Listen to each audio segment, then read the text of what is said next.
Good morning, good evening, and good afternoon for those who are coming from different places around the world. Okay, this is your chairman of the UCSSC welcoming you in the 2026, and we are thankful for the consistent attendees. We would like to persuade most of the coaches to upgrade themselves for the latest of coaching uh, knowledge that you can get coming from the UCSSC. The speakers coming from different countries, most of them are actually national coaches. We would like to ask you to at least spend about 1 hour to attend the UCSSC Sports Coaching Education. Thank you.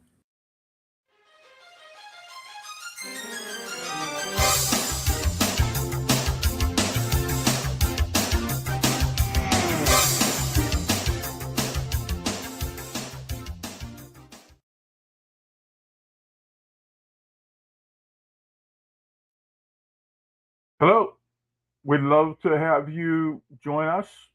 We're going to start a seminar a little bit later, but for now, we're just warming up the live feed and the streaming.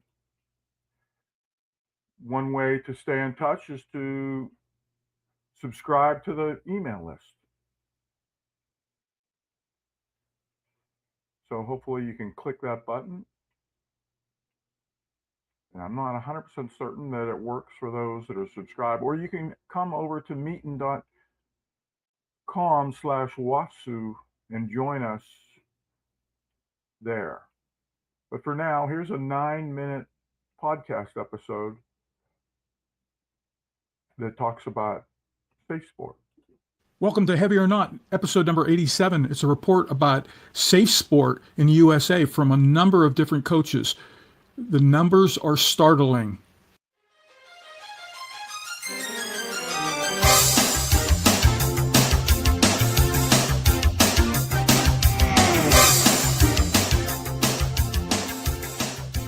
We're diving deep into a massive survey that gives us a real look into the state of coaching. We're going to explore the highs, the lows, and what it all tells us about the future of sports. Because this survey of over 3,400 coaches immediately hits you with this huge paradox. It's this wild mix of absolute love for the job and just total crushing burnout. So first, let's talk about the good stuff. And it's really good. A whopping 91.9% of coaches, that's more than 9 out of 10, say that coaching has had a positive impact on their lives. They really genuinely love what they do. But then, at the very same time, almost 85% of them say they've felt burned out by their job in just the last 5 years. Loving something that is also completely exhausting you. So what gives? How can both of these things be true? This tells us it's not just about the long hours. There's something deeper happening in the culture of coaching that we really need to get to the bottom of. To start to unpack this, we've got to look at how coaches feel about the safety culture in their own organizations. Are they being set up to succeed, or are they being put in impossible situations? Coaches believe their organizations prioritize their athletes' well-being over winning, that's the first bar, but when you ask about their own well-being, oof, that number drops way down. The message feels pretty clear. Take care of the players, but the coaches, they're on their own. And here's another huge disconnect. Check this out. Almost every coach, nearly 96%, is confident they know exactly what to do if an athlete is harmed. But regular, proactive conversations about preventing harm in the first place, only about a half of them are having those. It seems like the system is set up to be reactive, not proactive. This kind of environment puts coaches in a really difficult position. They're not just mentors.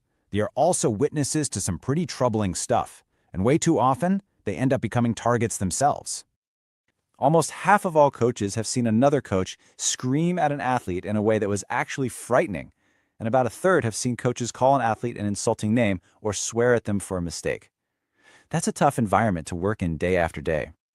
And it's not just about what they witness, it's what happens to them directly. Nearly half have been verbally harassed. And where does most of that harassment come from? Well, mostly from parents, and, pretty sadly, from other coaches. So you have to ask, is everyone having the same rough experience? The data is crystal clear on this one. Absolutely not. This burden is not being shared equally at all. In fact, when you start to break down the numbers by gender, by race, and by disability, you start to see these really troubling gaps. A very different and often much harder reality emerges for certain groups.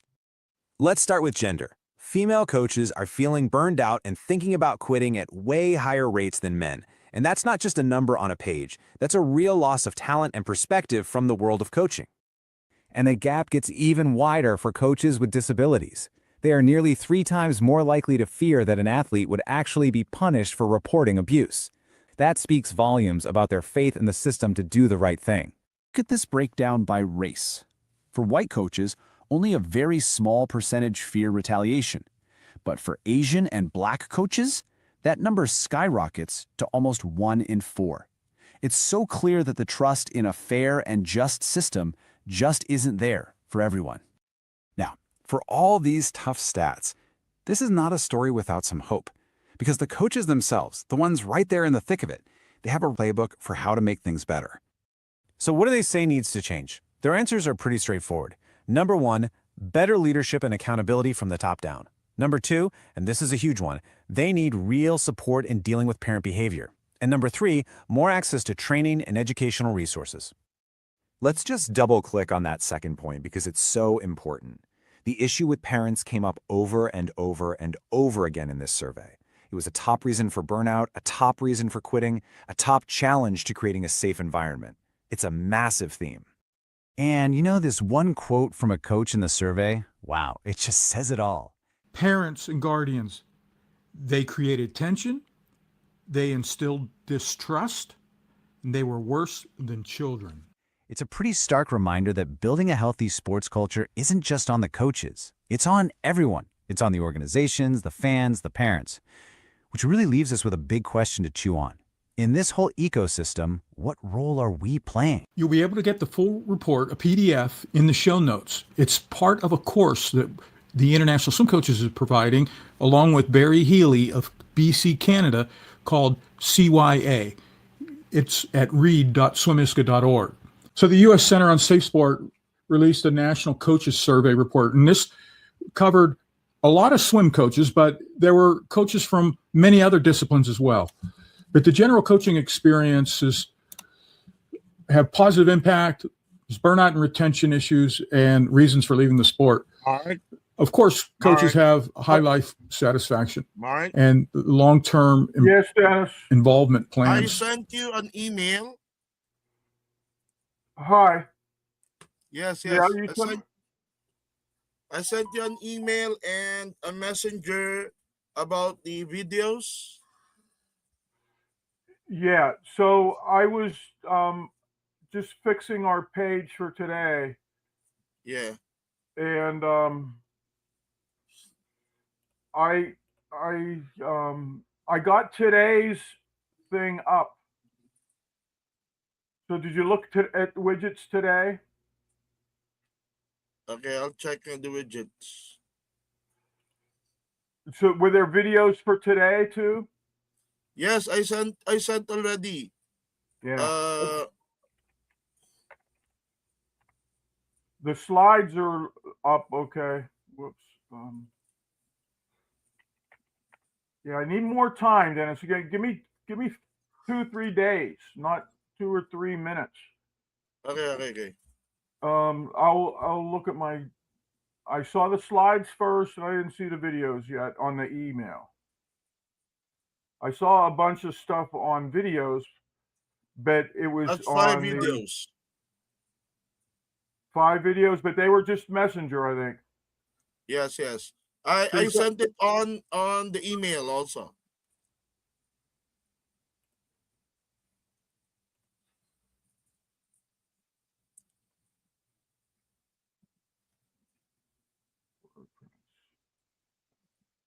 I just see the message. Well, I don't see them in email yet. I just see the PowerPoint presentation in an email. Okay.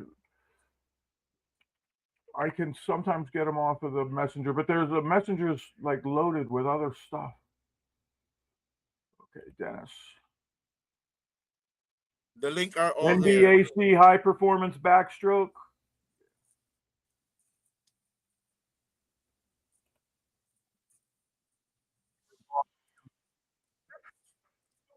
Yeah, it'd be good to get them on email too. This is share.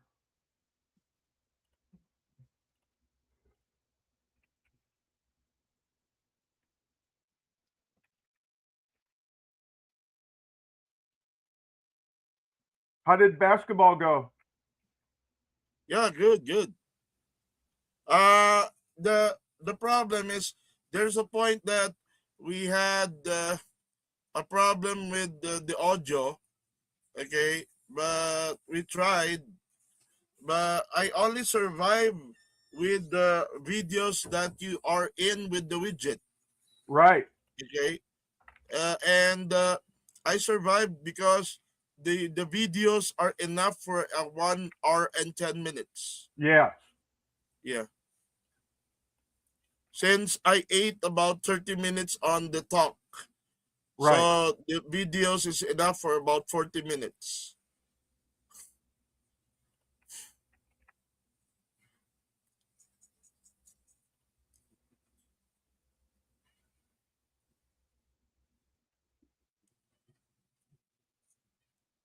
Make sure you don't violate the rights. High performance backstroke.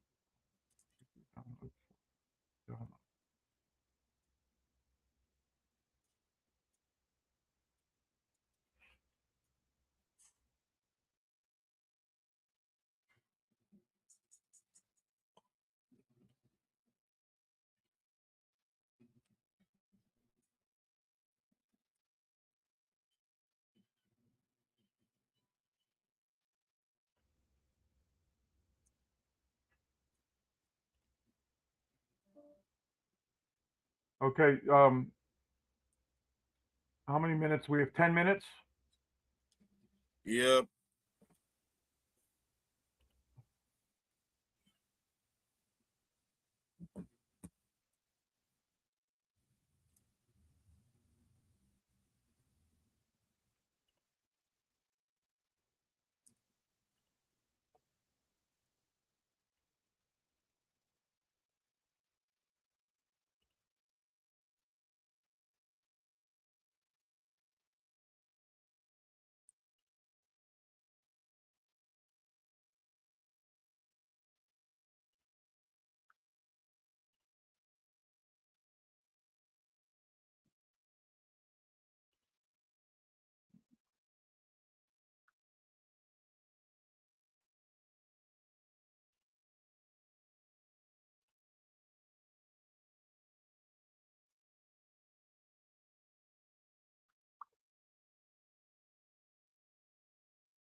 Hello, good evening, guys.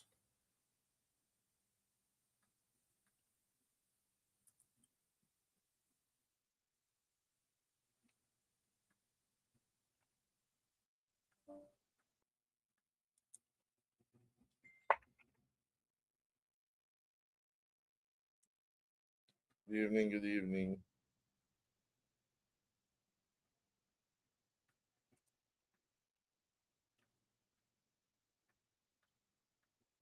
Backstroke.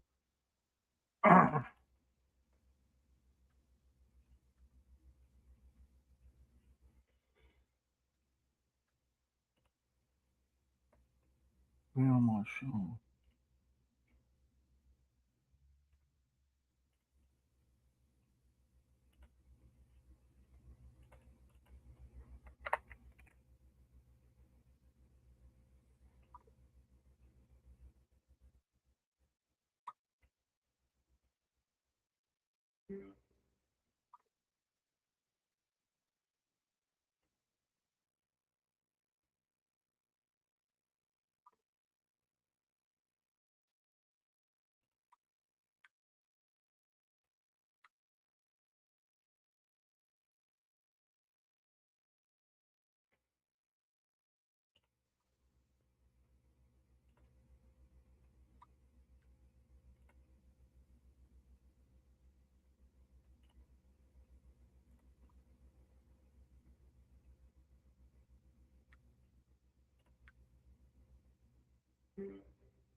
Do you have the videos, Coach Mark? Well, I got two. Uh-huh. Here's comes. I'm working on dry land training for age group swimmers. Okay. The one didn't work so well.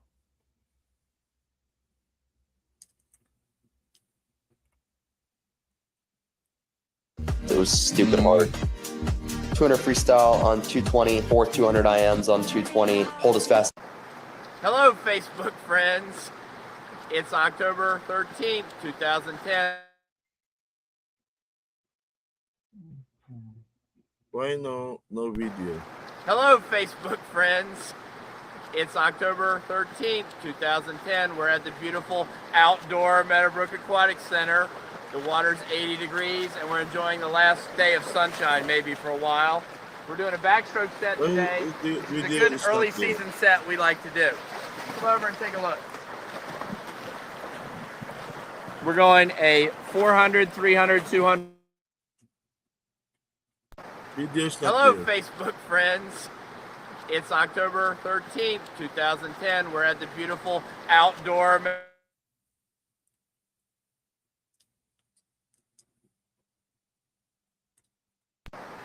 Hello, Facebook friends.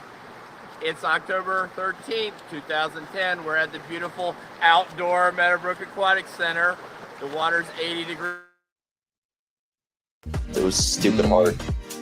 200 freestyle on 220, 200 IMs on 220. Hold as fast as you can hold. It has an audio idea by it.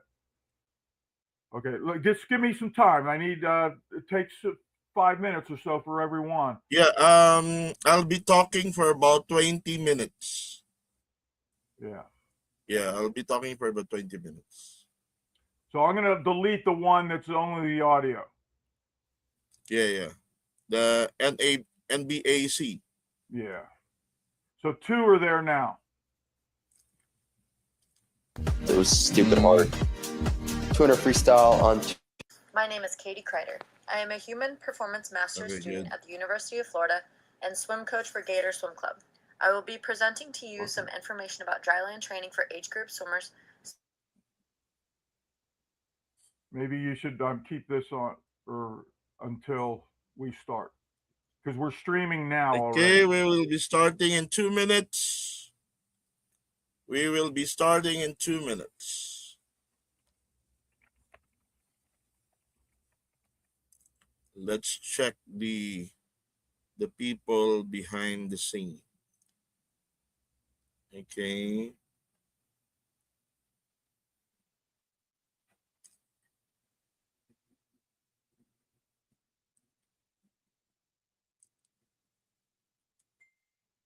Sonia, okay, MD Asif, and actually Asif is a swimmer, number one swimmer of Bangladesh, and another swimmer of Bangladesh, and turning into coach is Sonia. Okay, here. Where's Atikur? Atikur is not here. Oh, Heidi. Hi, Heidi. Okay. Good evening, good morning, and good afternoon from different places around the world. Okay. We would like to welcome you guys for another episode or another session of UCSSC. We would like to say good morning for those who are in the morning, and good afternoon, good evening for those who are in the evening. I hope that you are capable of standing with a high intense talk or a seminar, which will be a fast paced seminar, okay, for almost more or less 1 hour, okay. So I hope that you can comprehend what am I talking here and catch up with the talks, okay? I'm going to be talking in a fast manner, so I hope that you can catch up with this, okay? Now, ladies and gentlemen, we're talking about high performance coaching in aquatics, okay? There's a big difference between high performance coaching and the different sports. So we need to define it, okay? Okay. By the way, for those who doesn't know it, I'm a former national coach of the Philippine team. I'm a former foreign coach of Sabah, Malaysia, where I first trained them here in the Philippines. Then eventually, I went there to Sabah, Malaysia, because they saw me handling um, Makati skipjacks. Okay, then it was a dual meet between Malaysia and Philippines. Then the relationship started there because they were quite impressed with regards to my performance, where I dominated with my swimmers. I dominated all the events. Okay, they have about three coaches, Chinese coaches, and I'm the only one which is coaching for my team.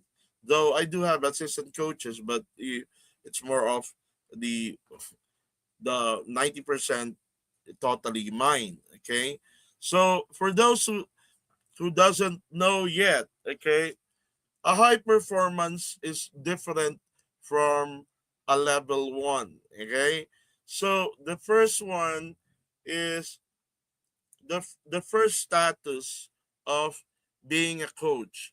Okay, you start from being an instructress. Okay, you're doing a learn to swim. Then the next level is assistant coaching. Then after assistant coaching, you go for head coaching, which is the head coaching or as associate head coach, then head coaching. Head coaching, you need to have level one. Level one, after getting the level one, you will be next step will be high performance coaching. High performance coaching, when you say high performance, there will be expectation for you to deliver. Okay? If you don't deliver, well, that's a problem. They are paying for you for them to expect something. Okay? They're paying for them to expect something. Though, what would you expect? Okay? If you don't learn high performance, you cannot easily deliver. Okay, you may say, okay, you credit it to the height, you credit it to the dropping of weight. Okay, you credit into to the growth. Okay, why? Do you think they will be increasing height every month. They will look at you. The parents will be expecting developments every month. See, they will be looking at and compare you as a coach from different coaches. If they're stagnant for about 3 months or 4 months or 6 months, bye bye, coach. I need to go to the other coach, which is I see developments on them. See, so the most important thing is for you to know high performance is the one that delivers. Okay, so let's define the high performance. Okay, a high performance coaching, high performance swim coaching focuses on maximizing elite potential through the personalized and data driven training. Okay, advanced biomechanical stroke analysis and mental preparation. It emphasizes the specialized and high intensity techniques such as interval training to optimize speed and efficiency. So, for example, you're preparing 8 100s. So you need to make it a broken you're making the 800 a broken 100s. Okay, so 8 times 100. Okay, we're doing um 8 100s, but we need to make it a point that this distribution will be perfect. Okay, so when we aim for 10 minutes, our target is 10 minutes. Okay, 10 minutes on a total time of 800. So what is 10 minutes on a total time 800 by 100? That's 115. What is the 115 by the 50? That's 37.5. Okay, so think about 37. So your aim is to swim at the 37, 37, 37, 37, 37, 37, 37. You start with uh, 16 by 50 on 1 minute. So make 37, 37, 37, 37, 37. Okay, next set, 16 by 50 on 55 seconds. 37, 37, 37, 37. The next set will be 16 by 50 on 50 seconds. 37, 37, 37, 37. Tomorrow, the next set will be 16 by 50 on 45 seconds. 37, 37, 37, 37. So, you will see the difference between you are giving splits which is designed on your program, which is you are designing it to have the interval training, okay, have the uh, target pace, okay, that's a pace, okay. So you need to look at the stroke analysis, okay, or am I doing 34 strokes per 50? How can I perfectly do 37, 37, 37, 37? The only way that you can perfectly do the 37, 37 is for you to do the stroke count. If you don't do the stroke count, definitely you may not, you are blind on what will happen on your time. Maybe it can be 39 or 40. See? So the only way that you can perfectly deal with it is to know, okay, define, okay, your coaching styles. Your coaching should be giving a program that defines your the whole target, the whole consistency, okay, and you have your aim for maturity, okay. So dropping the time, okay, will be maturity. For example, you can go descending. Okay, 16 by 50 on 45 seconds, we go descending. You start 40, you start 30, next 39, 38, then 37. So you know how to deal with 39, you know how to deal with 38, you know how to deal with 37. Okay, so that is why you need to know how to do your stroke analysis. Okay, it's very, very important that you are very specific on what you're doing. Okay, okay. Now we're going to the next one. Okay, as I said, okay, it is the stroke analysis and biomechanics. Utilize video analysis to refine technical flows that cost time. See, so for him to understand you perfectly, okay, the latest work now as a high performance coach is to be digital on your developments. You have your videos to give him. Okay, this is the error. This is the error. Okay, you know, you're doing only 37. Okay, if you do this stroke out, you will be doing 39 if you do this kind of stroke out. Okay, you need to give analysis. Okay, you need to give them perfection on how they implement the swims. Okay, now periodicize training. Structure the season to peak for a specific competition, managing both training and volume by and density. Okay, so definitely you're starting with a low mileage, then increase mileage. Okay, then you only drop the mileage, maintain or go high, maintain or go high, maintain or go high. Now, for example, okay, we're starting this week with about 5,000 per session.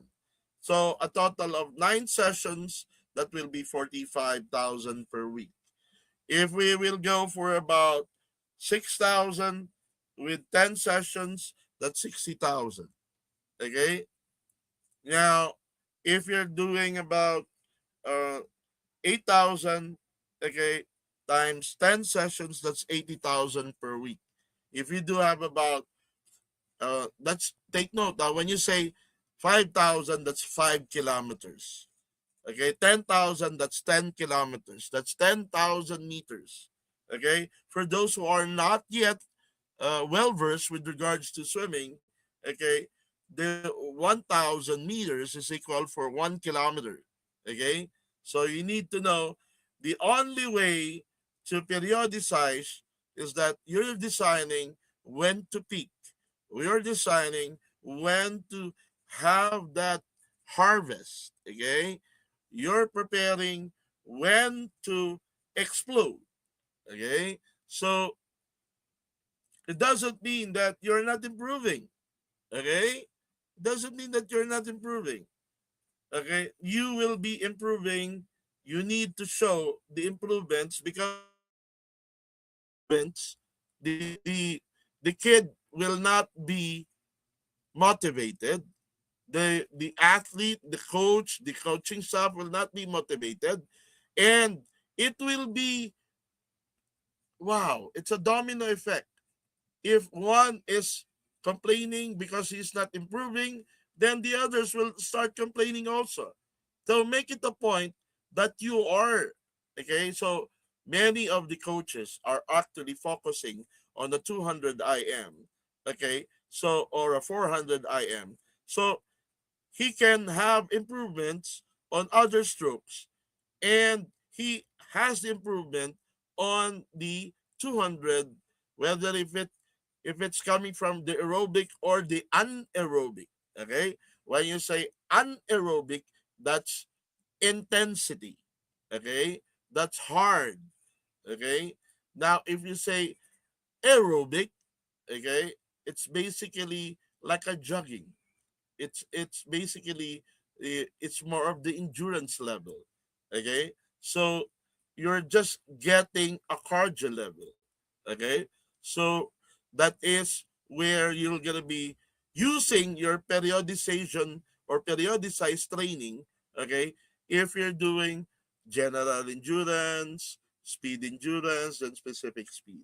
So you need to know You're going to be using a macrocycle, okay, a mesocycle, or a microcycle. Okay, periodization deals with macrocycle, which is months.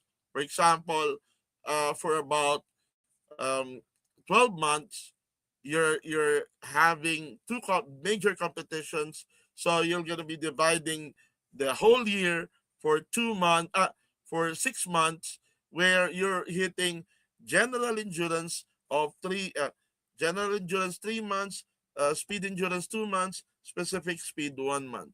So sometimes you can go 2 2 2. Okay, two 2 months for general endurance, 2 months on uh, speed endurance, and 2 months on specific speed.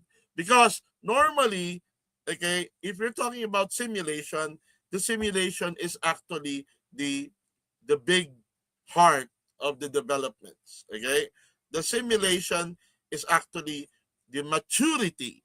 Okay, so for example, 15 by 100, 3 by 5 by 300. Okay, uh, you're talking of 10 by 150. You're talking of the maturity. Yeah, okay, 15 by 100, about 5 sets. Okay, first set will be uh, 15 by 100 on 130. Second set will be 15 by 100 on 125. Third set will be 15 by 100 on 120. Then fourth set will be 15 by 100 on 115. You reduce the time, okay, the cycle time, and you definitely, he will reduce the times also that he's targeting.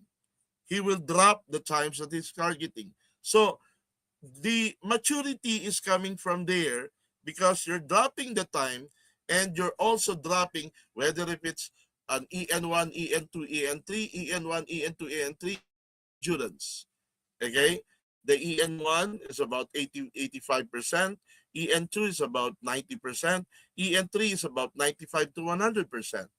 Now, if you're already are in the speed, okay, you call that SP1, SP2, SP3.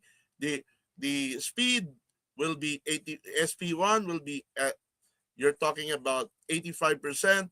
SP2 is about 90%. SP3 is about 95% to 100%.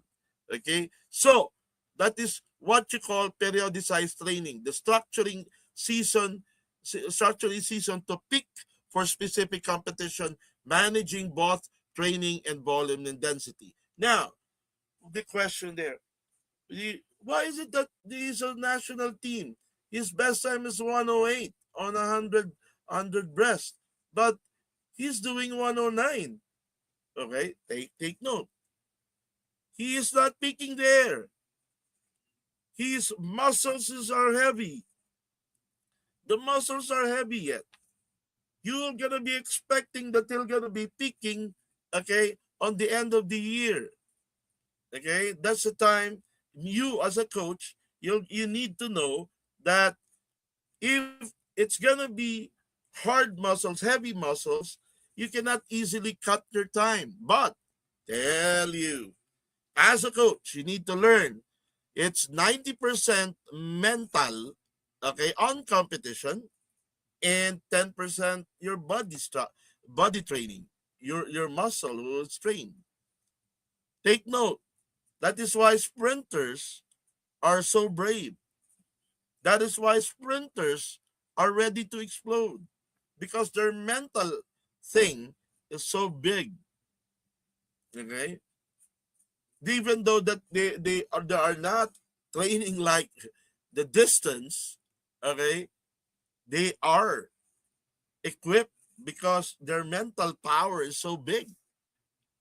The sprinters are not actually training heavily like the distance swimmers.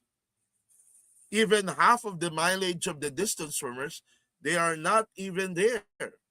Okay, are you catching up, guys? I would like to see, for those who are actually attending, okay, I would like to see 5 hearts. Okay, 5 hearts if you are actually listening.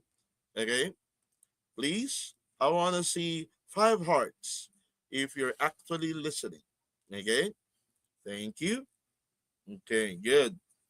Now, that's the thing on periodized training. Okay, now we're going to mental and physical preparation. Mental, you are focusing on the race strategies and psychological resilience. In some cases, tailored nutritional guidance. Okay, we're talking about focusing on the race strategies. Okay, so some of the some of the 200s are really good. They're gonna be killing you on the start. First 15, they're gonna explode. Okay, so just to destroy your pace. Then they're gonna be swimming, relax. Okay, 50, 100, 200, then all out on the last 50. Okay, so that's race strategies. Okay, or the 800, they're gonna be pacing you. Okay, relax.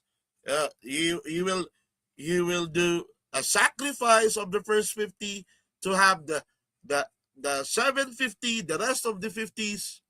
Okay, to be relaxed. So if you sacrifice the first 50 of the 400, the 800, of the 1,500, the benefit will be the next 50s will benefit. But if you burn the first 50 and the other 50s of the 400, 800, and 1,500 will definitely be affected. And then you call me, Coach, why is it that the triathlon or the open water swimmers are doing all out all the way? Some of them are leading the pack or whatsoever. Okay, it's like this. Very simple. They lead the pack, yes. They are first on the start. They lead it. Then eventually they're pacing, but they are maintaining their lead. It doesn't mean that they are all the way doing 100%. See? It's just that they just wanted to be the lead. Okay? So those who wanted to aspire to take the lead, it's going to be a race for them. And at the same time, yeah, they're going to be, uh, well, pace, get breakaway, pace, breakaway, pace. That's the open water. Okay? Basically the same with the 800 and the 1,500. Pace, breakaway, pace, breakaway. It's like that. Okay? So the mental and physical preparation,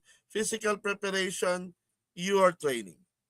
You are doing simulation. Okay, we're going um, preparation for the 200 fly. We're going 4 by 50 on 1 minute.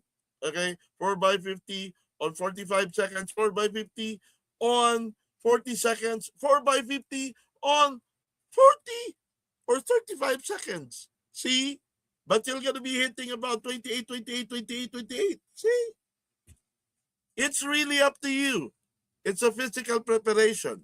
Sometimes, okay, give me a push-up, okay, before doing the 4 by 50. Okay?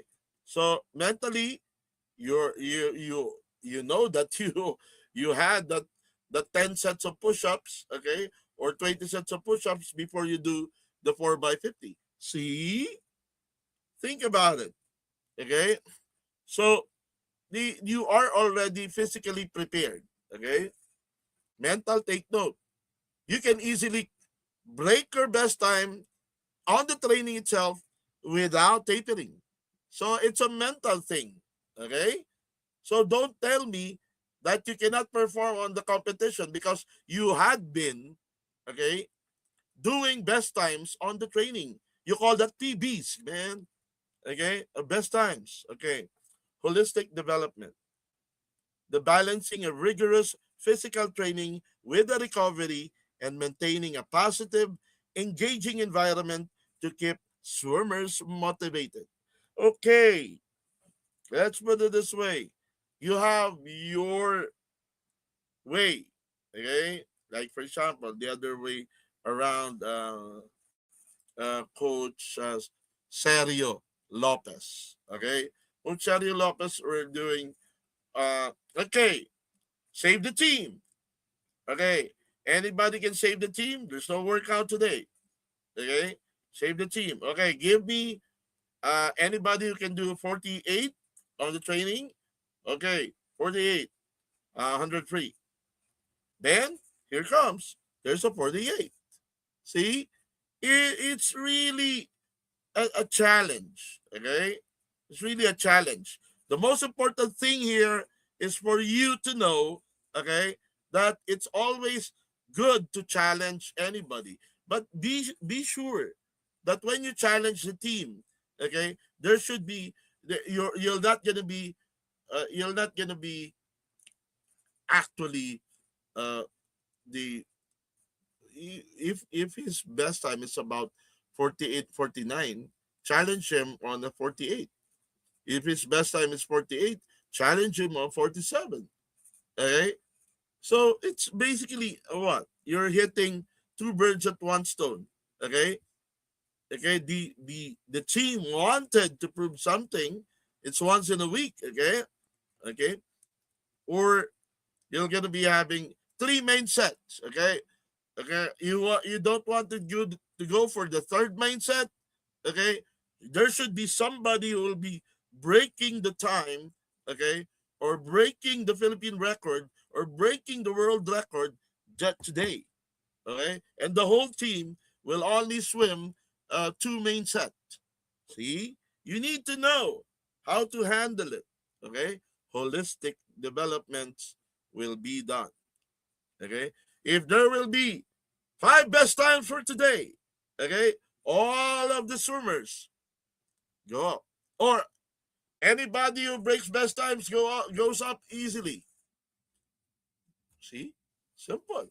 Okay, anybody, all swimmers should have four best times today before they go up. So it's basically a holistic. Okay, we're going to the next.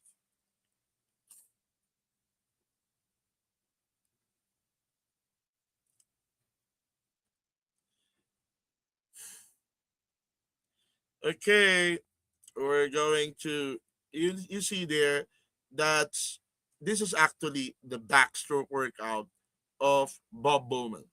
Okay, so you're talking about, okay, the 400 at 6 minutes, 500 on this time, 200 on this time, 100 on this time.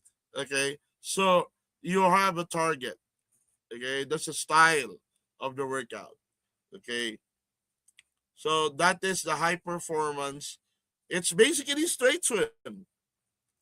It's a straight swim.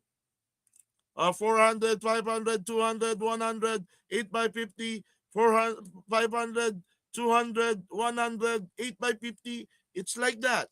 It's a straight swim. Okay, for you to understand that how you deliver on a high performance training. Okay. Coach, I think that Okay. video is on the. You want Yes. to show the Yes. video? Yeah.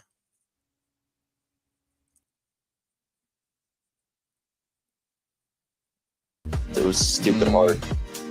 200 freestyle on 220, 200 IMs on 220. Hold as fast as you can hold. 400 free on. Hello, Yeah, okay. Facebook friends. It's October 13th, 2010. We're at the beautiful outdoor Meadowbrook Aquatics Center. The water's 80 degrees, and we're enjoying the last day of sunshine, maybe for a while. We're doing a backstroke set today, which is a good early season set we like to do. Come over and take a look.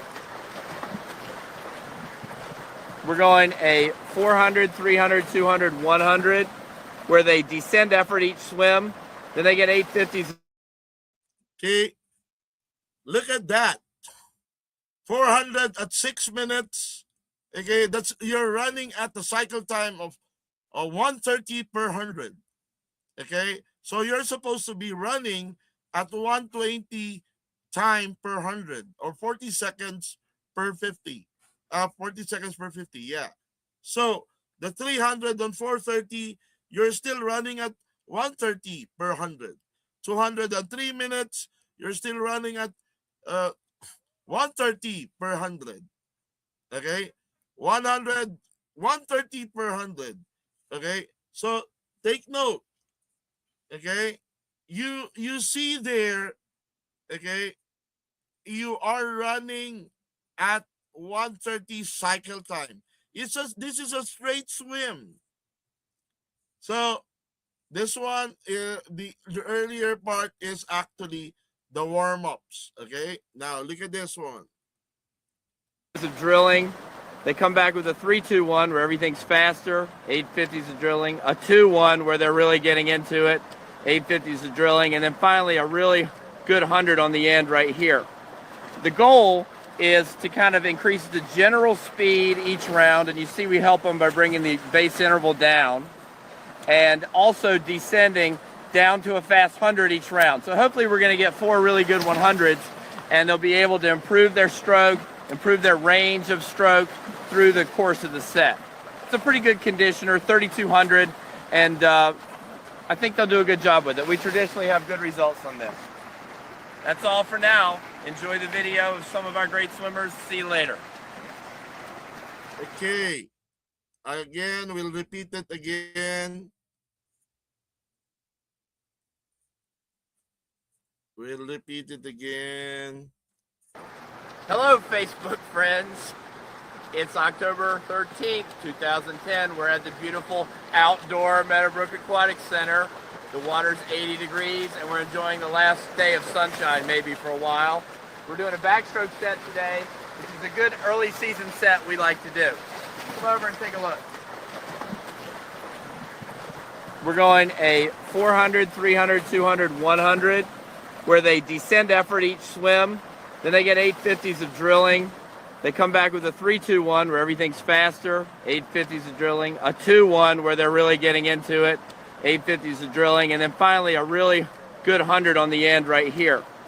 The goal is to kind of increase the general speed each round. And you see we help them by bringing the base interval down and also descending down to a fast 100 each round. So hopefully we're going to get 4 really good 100s, and they'll be able to improve their stroke, improve their range of stroke through the course of the set.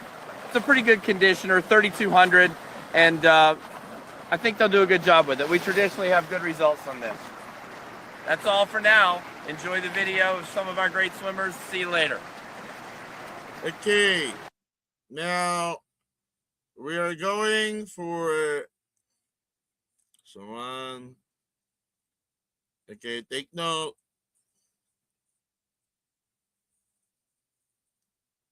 That was that. Okay. Now, if you try to look at this, okay, the system is 400, okay, 300, 200, 100. Basically, it's a 130. 400 is a 130 base. 400, 4 times 130 is 6 minutes. See?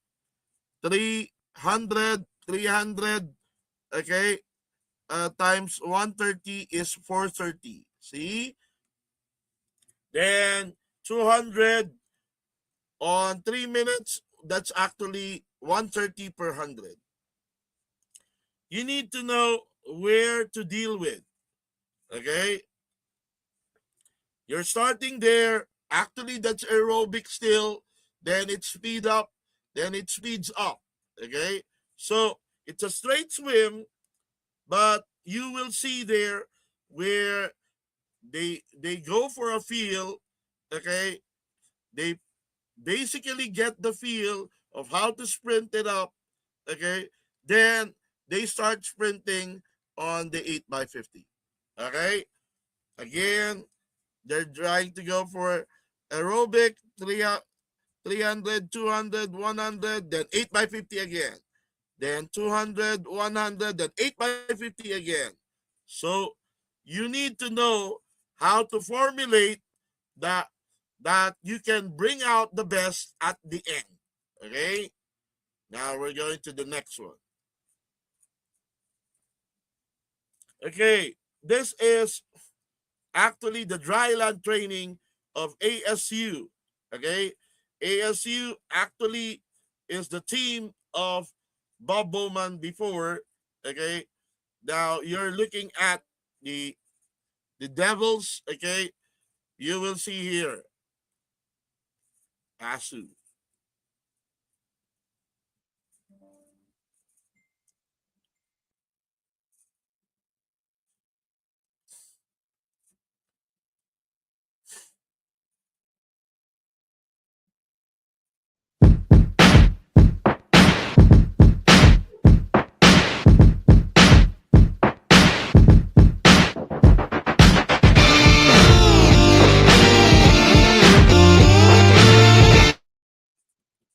Guys, can you see it? Can you hear it? Can you see it? Can you hear it? Can you give me 3 hearts? Can you give me 3 hearts if you can see it and hear it? It 3 sounds good. hearts, please. Sounds good to me, Coach. Not good? Good. Okay, good.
Okay.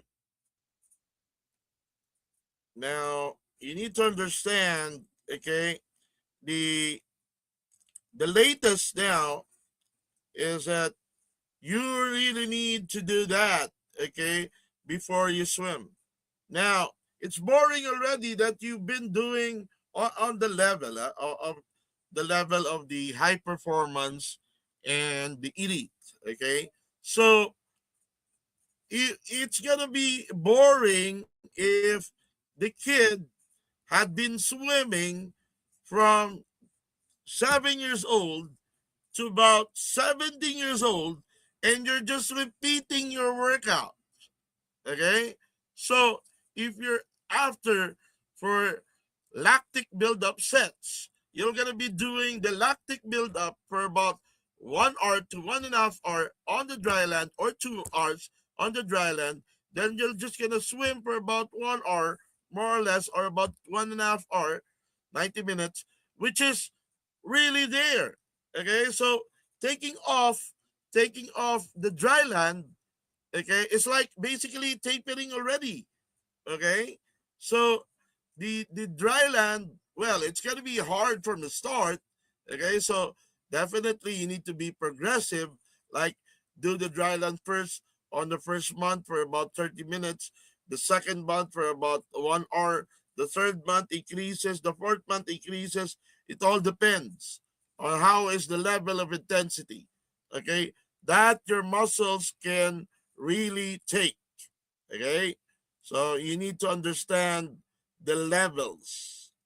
Okay, now you need to understand also, okay, the the the whole dryland training on this. My name is Katie Kreider. I am a Human Performance Master's student at the University of Florida and swim coach for Gator Swim Club. I will be presenting to you some information about dryland training for age group swimmers, specifically. Okay, make it try to make it the point that you're near the the ear. Well, you do have an earphone there, or you wanted to listen. Make it loud on the voice so you can make it's gonna be clear for you to understand. If it's so low, I don't know if you can easily comprehend or easily understand what she's saying. Okay. About applied plyometric and strength exercises. What is dryland? For those unfamiliar, dryland training is a combination of stretching, both dynamic and static, plyometrics, strength exercises with or without resistance, and focused core work, running, and prehab to strengthen muscles around joints to reduce the risk of injury. Age group swimmers are trained competitive swimmers ages 5 to 18, competing in age groups at meets. Age groups are typically 10 and under, 11, 12, 13, 14, 15, 16, or usually everyone older than 15 is lumped into the same age group. Swimmers in each of these age groups vary greatly in skill, experience, and speed, and their dryland training should reflect his or her individual ability. Dryland training is deemed important by coaches around the world for a variety of reasons, including the athlete's development of physical literacy, general and fine motor skills, coordination and body awareness, strength, flexibility, muscular endurance, and power. Injury prevention is also commonly cited by coaches as a reason to do certain dryland exercises. By doing exercises outside of the pool, it breaks up the monotony of swim practice and gives an opportunity for more focused training. The nature of swim practice in the pool is highly individual, and dryland allows for social interaction and team building between swimmers. As promised, I am going to talk about applied and transferable plyometrics and applied strength training for age group swimmers specifically. First, plyometrics are exercises in which an athlete demonstrates explosive reactive power through a range of motion. For swimmers, this would apply to the swim starts for all strokes and push-offs from the wall when executing a turn. Whether the turn is an open turn, flip turn, or medley transition, the push-off is more or less the same motion, similar to a squat jump. Some common and simple plyometric exercises for swimmers of all ages are squat jumps, streamline hops where the swimmer is focusing on holding a tight streamline, start jumps in which the swimmer takes his mark and leaps up, burpees, split squat jumps, vertical jump for height, and long jump for distance.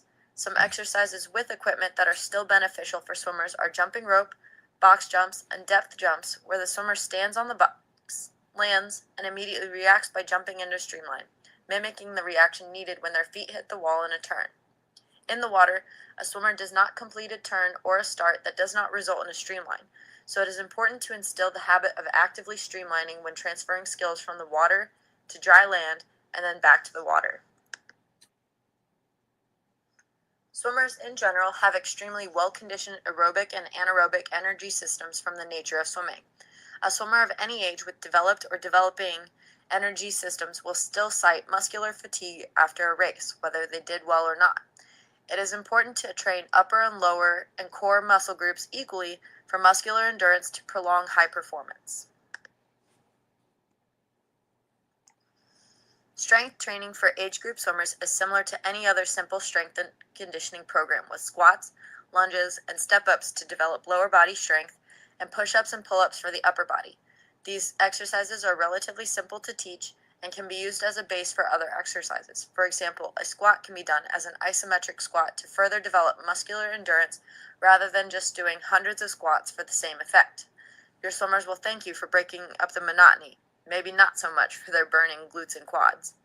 As the swimmers get older and more experienced, these strength exercises can be enhanced with weighted medicine balls, free weights, stability balls, and resistance bands to help further develop coordination along with strength. There is never a time while swimming the core muscles are not used. Core muscles include all muscles that attach to the spinal column or the pelvis. An imbalance in strength in any of these muscles can result in injury. The previously mentioned both plyometric and strength exercises can develop the core muscles, but coaches can implement a more focused core work that applies to in-water skills. Some core exercises that mimic swimming include flutter kick and its variations like dolphin kick. Rows or V-ups use the same abdominal contraction necessary when executing an open turn like the one in the diagram. Planks and all of its variations are excellent for developing strength and muscular endurance of the entire core simultaneously. Age group swimmers can start with a basic plank on elbows or hands, and as they become stronger and more developed, they can advance to more complex and strenuous plank exercises. Planks develop an awareness of body position that can be transferred to their swimming. It is important not to neglect developing the core muscles in the back, so Supermans and similar exercises are important to implement as well.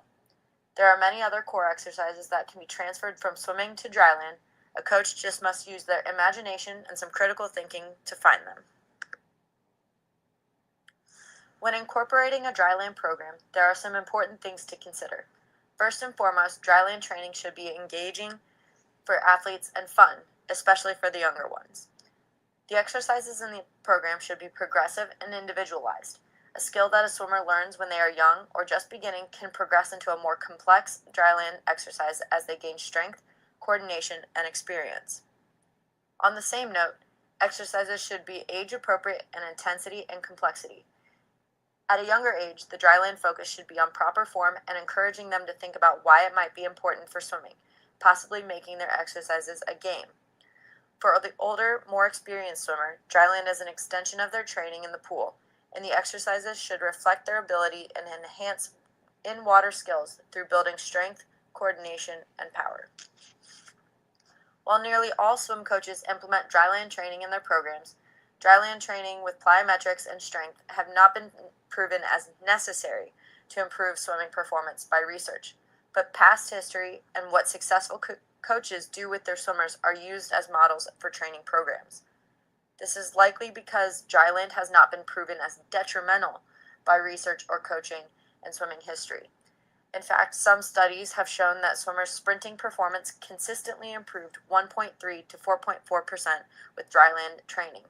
In a 50 freestyle at the Olympics, that's the difference between a gold medal and not even making finals.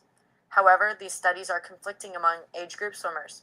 Other studies say that there was not a statistically significant improvement in swimming performance due to dryland and plyometric training, as opposed to no dryland, no matter if it was a sprint or a longer distance race. Until dryland training is proven as detrimental, coaches should implement age-appropriate, progressive, and properly supervised dryland training programs utilizing applied plyometric and strength exercises to help build coordination, strength, and muscular endurance in their swimmers. I urge all coaches to do their own research. There is no one best way to do dryland. Here are my own references.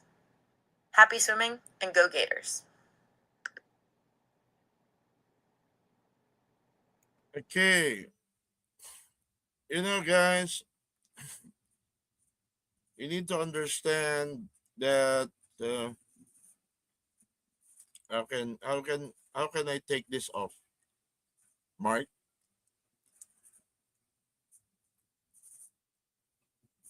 Yeah, Dennis? Yeah. Okay. Now, I'm not yet done. I'm just trying to explain. Okay, everybody, you need to understand. Okay, that the urgency. Okay, everybody, you need to understand. Now, it's really boring. Okay, if if for the elite level high performance coaching, okay, for example, you have all of their swimmers are class A or double A or triple A or at the elite level already. If you don't do the dry land, that the tendency is that it's gonna be boring, and the dry land is actually fast on developing lactic acid. Okay, so if you enter the water with a very hard muscles already, okay, so you're warmed up already, you can start with with a warm up swim of a sprint. So you're doing a sprint every time you enter the water on the start. You can do sprint because your muscles are warmed already for about 1 hour or 90 minutes of your dry land. Okay, so you're ready to go explosive. So the warm up of the swim, you can do 16 times 15-meter one breathing explosive swim of butterfly and freestyle.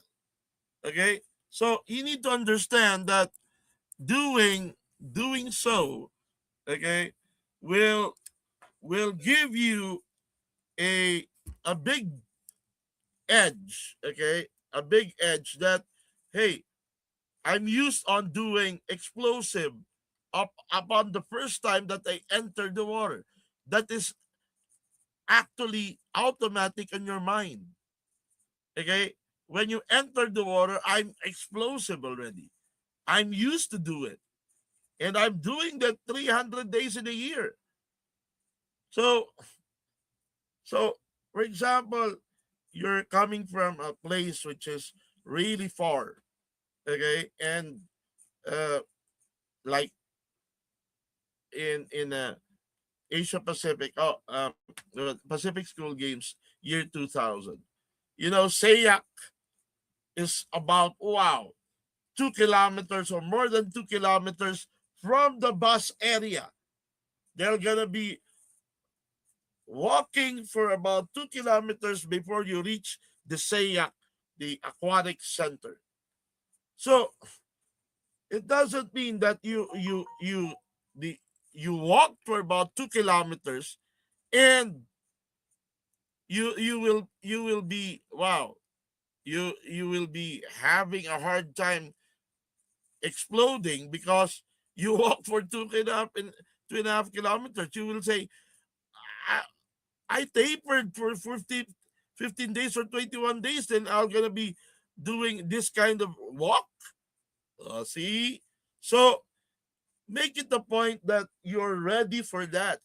Okay, there are hosts that hits you like that. Okay, so you need to be ready that they're gonna be putting all of the parking area at the 2 kilometers or 4 kilometers away from the aquatic center. See, How can you perform if you tapered? Normally you're tapered, you're making your muscles soft. Okay, that's why. Okay, we're going to the um next presentation.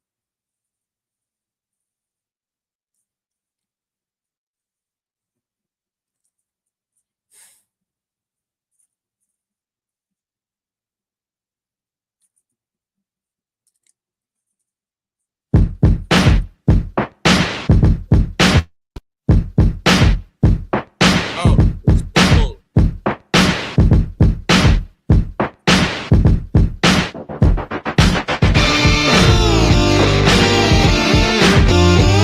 It was stupid hard. Yeah, here. 200 freestyle on 220, 200 IMs on 220, hold as fast as you can hold, 400 free on 440, 200 IMs, 600 free, 200 IMs on 215, 800 free. 200 IM all out. It's called the Janet Evans set. That's what Bob said it was. Wow, man. You even It was stupid hard. 200 freestyle on 220, 200 IMs on 220, hold as fast as you can hold, 400 free on 440, 200 IMs, 600 free, 200 IMs on 215, 800 free. 200 IM all out. It's called the Janet Evans set. That's what you need to imagine how fast is that. Okay? That's a straight set, man. It's a straight set. The yellow is the recovery. The yellow is the recovery. It's a straight set. Imagine that straight set is a normal for the elite level of Bob Bowman. 4 by 200 on 220 IM. So you're going to be hitting what? 3 by 200 on 220, 200 IM. 2 by 200 IM on 215. Fast, huh? And one time, 200 IM fast. See? That's a straight swim. That's a straight swim. How can you imagine that time? So if you're doing 1 by 203, okay, on 220, you're going to be doing about 208 or 204. Okay? So for 400 on 440, you're going to be doing about um, the 420 or 415 on the 403. But still, you're going to be doing fast on the IMs. That is how powerful you are. So you make it the point that your muscles are ready to take that power, that speed. it's called the Janet Evans set. That's what Bob said it was.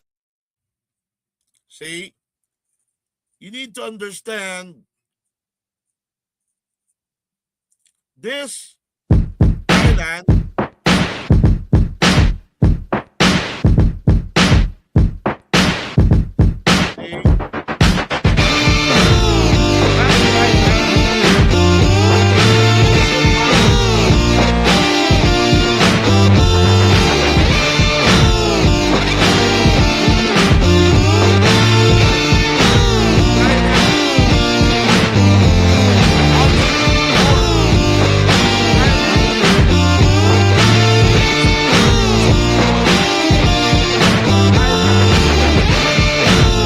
Pushes the kids. Oh, I'm gonna be doing this. It's a challenge.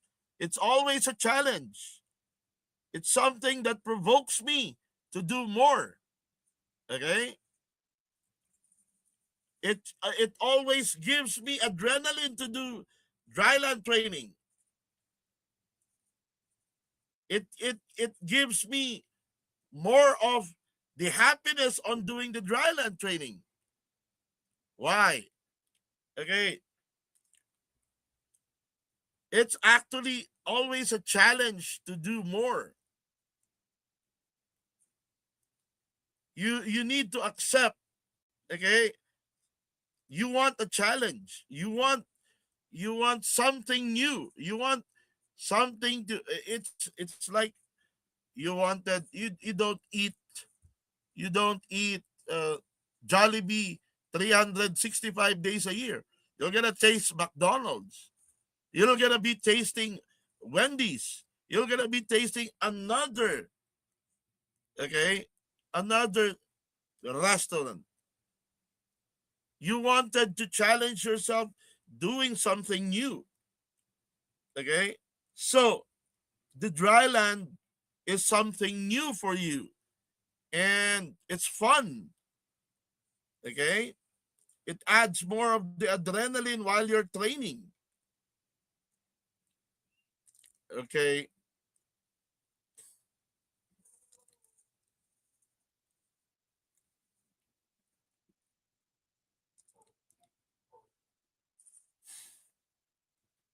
So if you're talking about,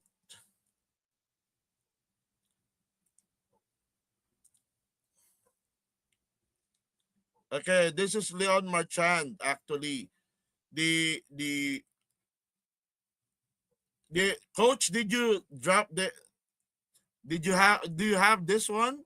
I think we've seen all the ones I was able to get. I don't know if that one didn't work or. Okay, this is the last one. Leon Marchand. Okay, wait. I don't think we have it. Okay.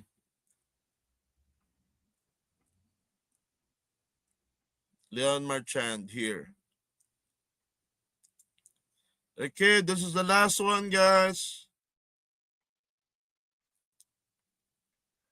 Practice of pancakes. As always, I'm your host, Coleman Hodges. No. Recommendation. This is It's very cute little shop. we gotta hide the pop up, and you have to share the right screen. I didn't. It wasn't coming across. And Bowman kept a tight ship. They did 7.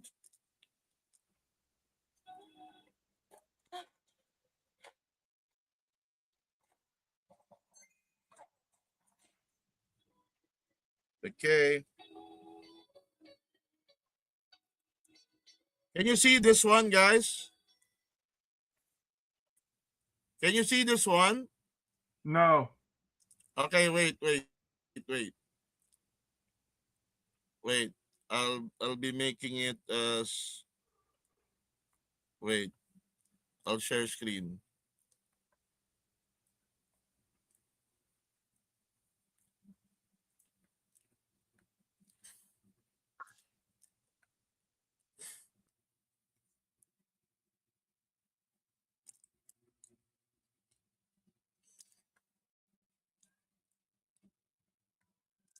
Okay, can you see this one, guys? Can you see it? Yes. Yes. Hello? Yes. It's good. Looks Okay. okay. 10 minutes.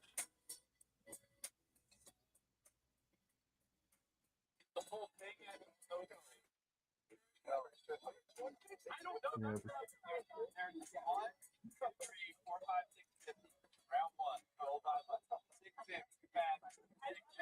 Yeah, the sound is slow. I'll turn my microphone off.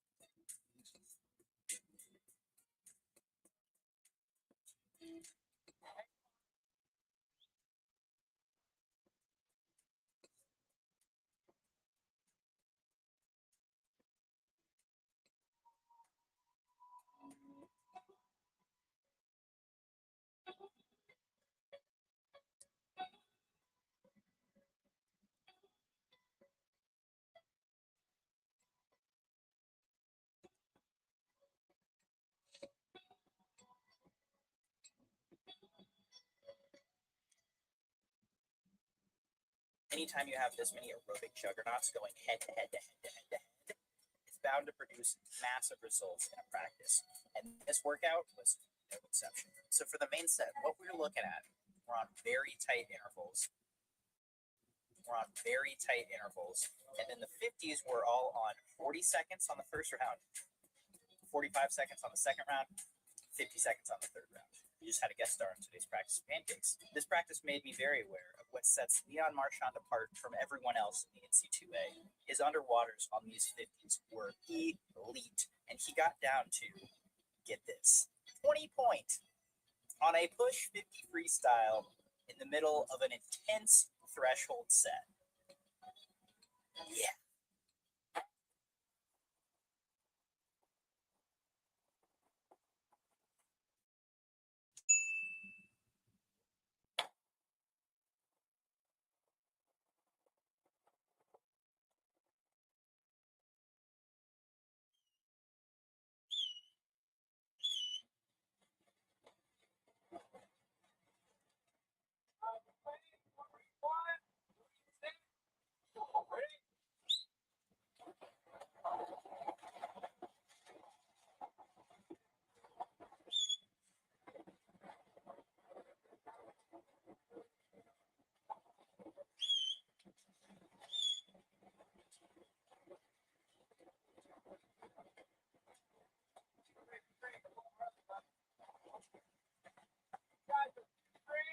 Okay, hey Dennis, I got that video. It's uploading and processing now. Maybe have you gone through all the slides? Maybe we could come back to this Leon Marchand one.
Practice and Pancakes. As always, I'm your host, Coleman Hodges. I am here at Carla's Taco Shop, aka Los Favoritos in Tempe, Arizona.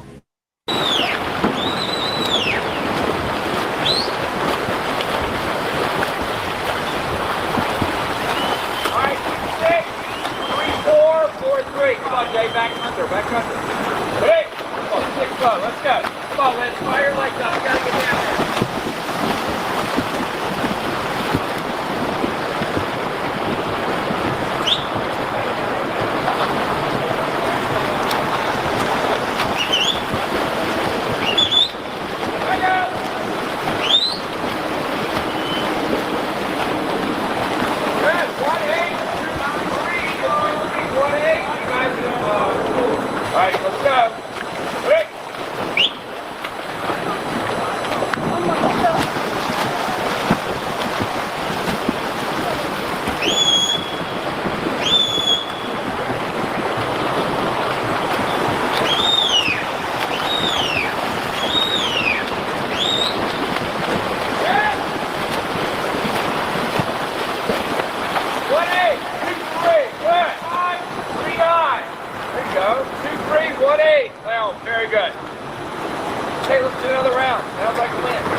got to be 27.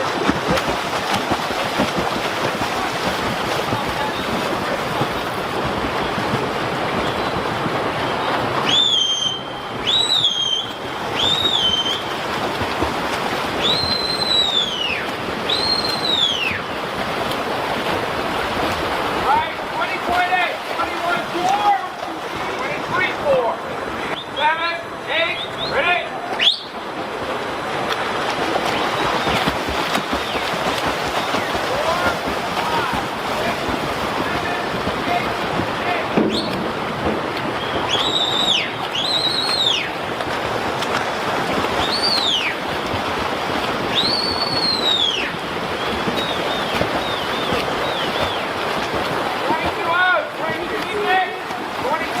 Come on, let's get down. Ready? Up! Come on, let's go.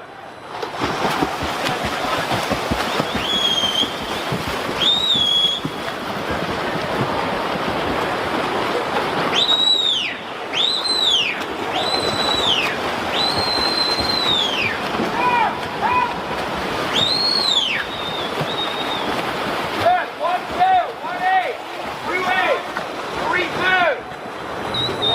Go! Come on, let's go, let's go!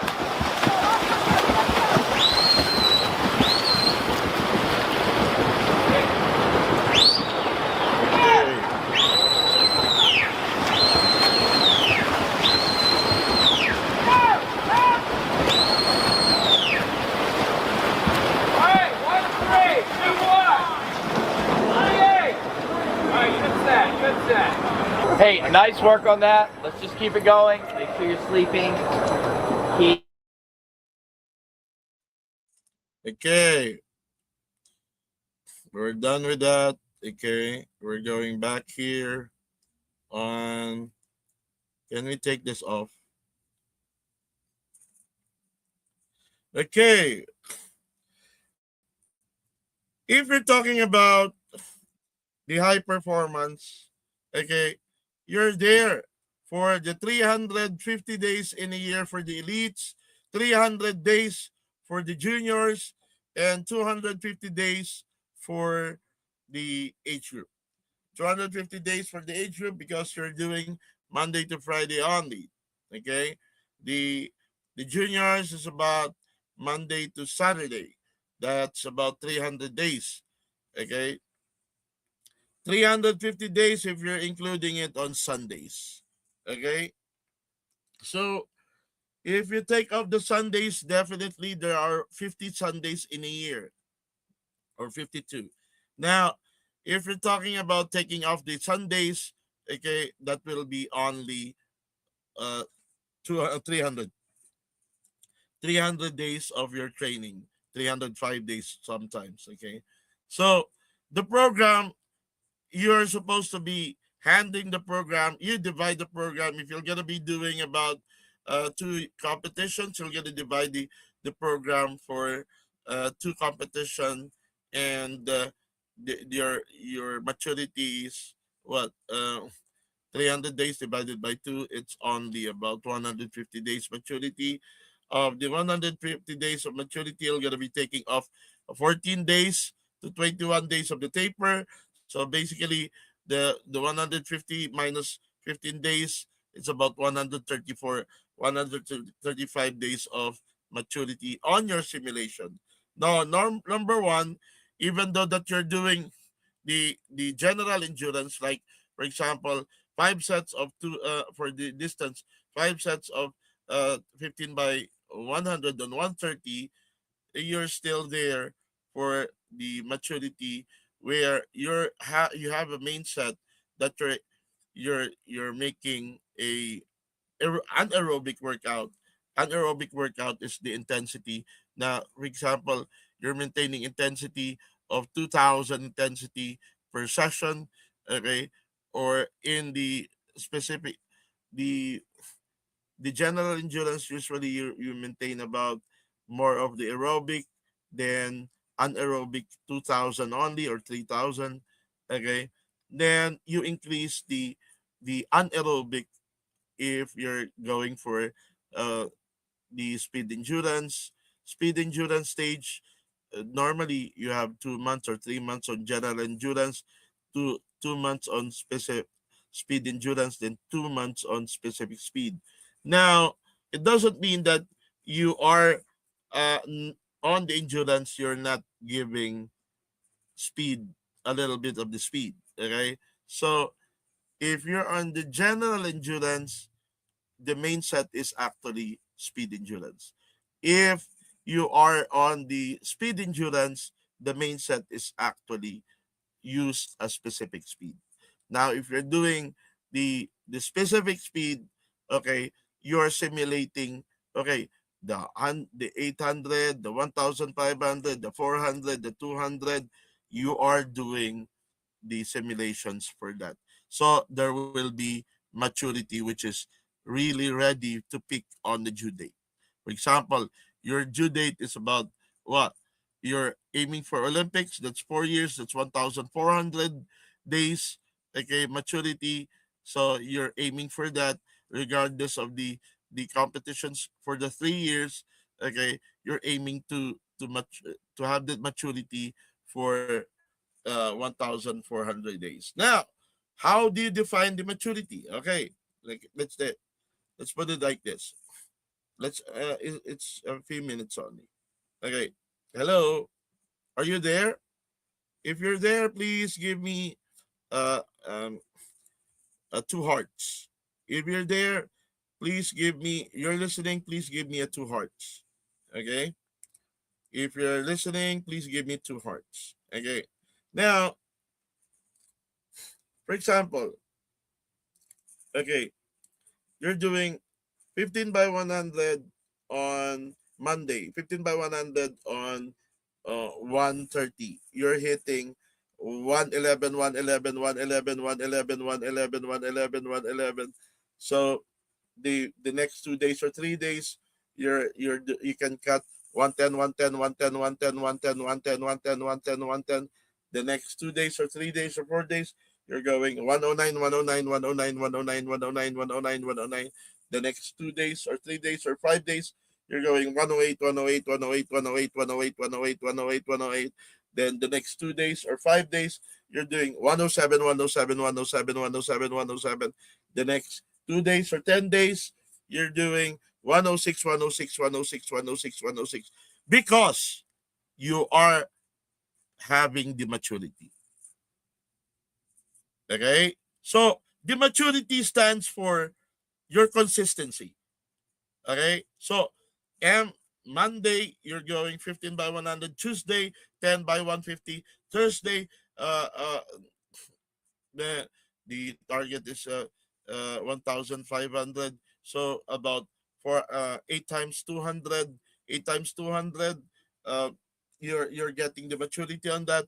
Then the next thing is 5 times 300. You're getting the maturity of that. It's like that.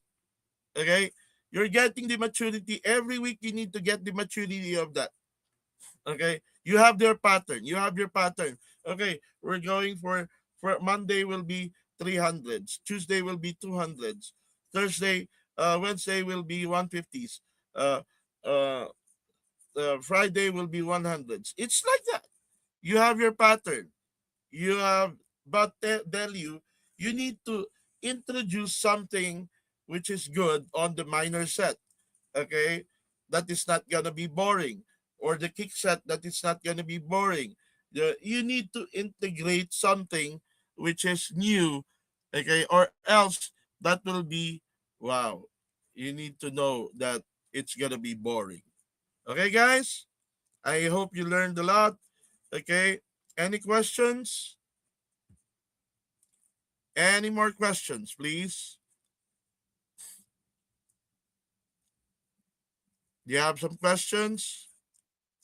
Okay, please give me. Okay, open your window. I'm gonna be taking a picture of you guys. Open your windows. I'm gonna be taking a picture. 1, 2, 3. We're going to the next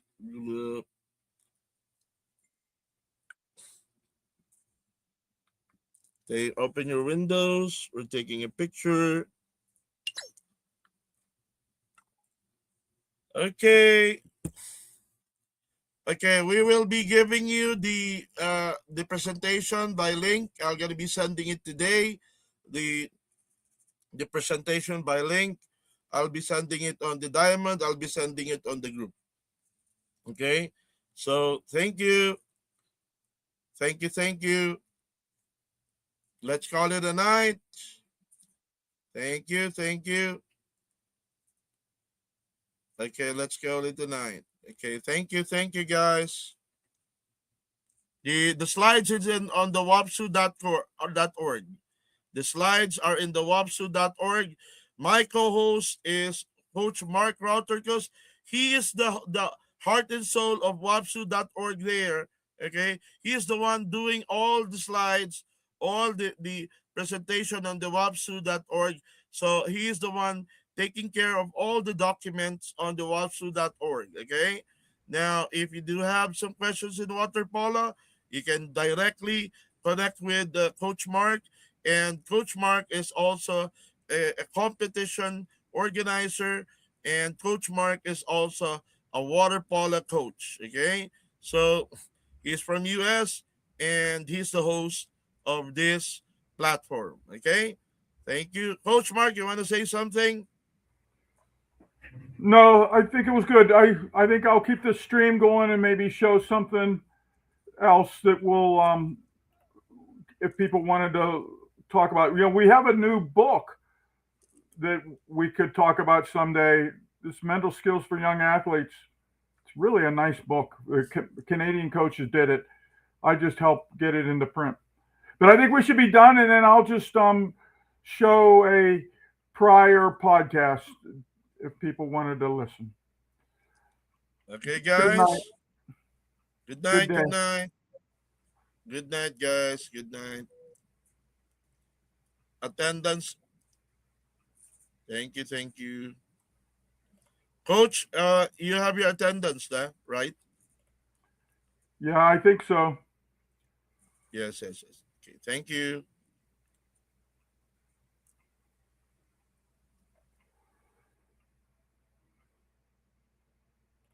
Welcome to Heavy or Not, episode number 87. It's a report about safe sport in the USA from a number of different coaches. The numbers are startling.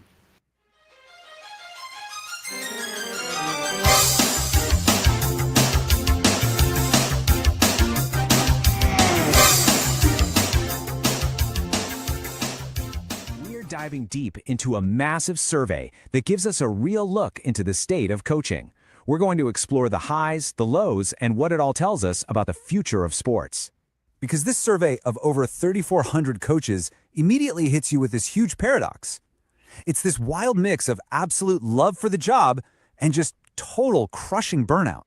So first, let's talk about the good stuff. And it's really good. A whopping 91.9% of coaches, that's more than 9 out of 10, say that coaching has had a positive impact on their lives. They really genuinely love what they do. But then, at the very same time, almost 85% of them say they've felt burned out by their job in just the last 5 years.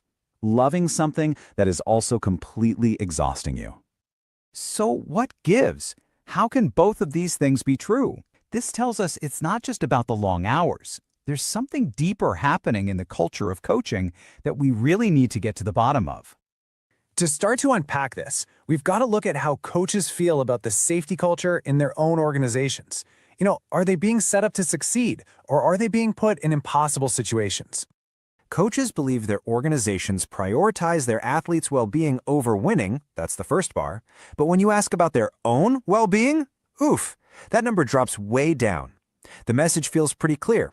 Take care of the players, but the coaches, they're on their own.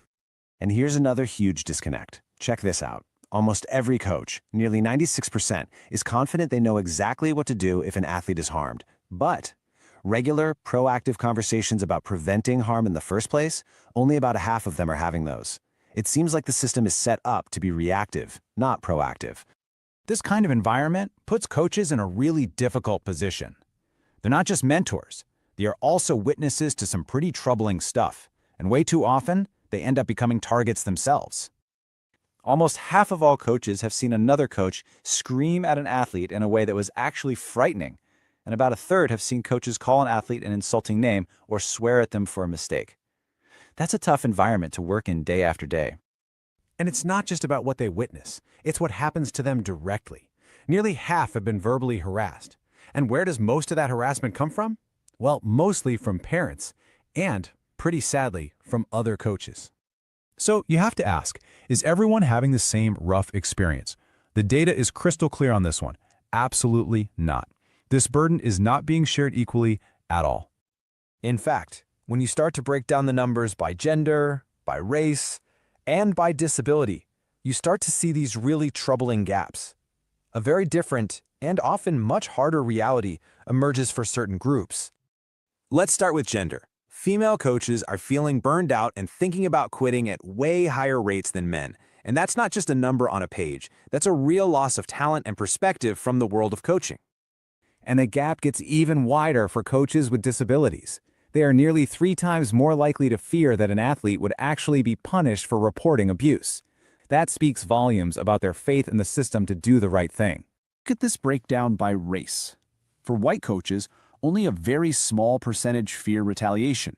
But for Asian and Black coaches, that number skyrockets to almost 1 in 4. It's so clear that the trust in a fair and just system just isn't there for everyone. Now, for all these tough stats, this is not a story without some hope. Because the coaches themselves, the ones right there in the thick of it, they have a playbook for how to make things better. So what do they say needs to change? Their answers are pretty straightforward. Number 1, better leadership and accountability from the top down. Number 2, and this is a huge one, they need real support in dealing with parent behavior. And number 3, more access to training and educational resources. Let's just double-click on that second point because it's so important. The issue with parents came up over and over and over again in this survey. It was a top reason for burnout, a top reason for quitting, a top challenge to creating a safe environment. It's a massive theme. And you know this one quote from a coach in the survey? Wow, it just says it all. Parents and guardians, they created tension, they instilled distrust, and they were worse than children. It's a pretty stark reminder that building a healthy sports culture isn't just on the coaches. It's on everyone. It's on the organizations, the fans, the parents. Which really leaves us with a big question to chew on. In this whole ecosystem, what role are we playing? You'll be able to get the full report, a PDF, in the show notes. It's part of a course that the International Swim Coaches is providing, along with Barry Healy of BC Canada, called CYA. It's at read.swimiska.org.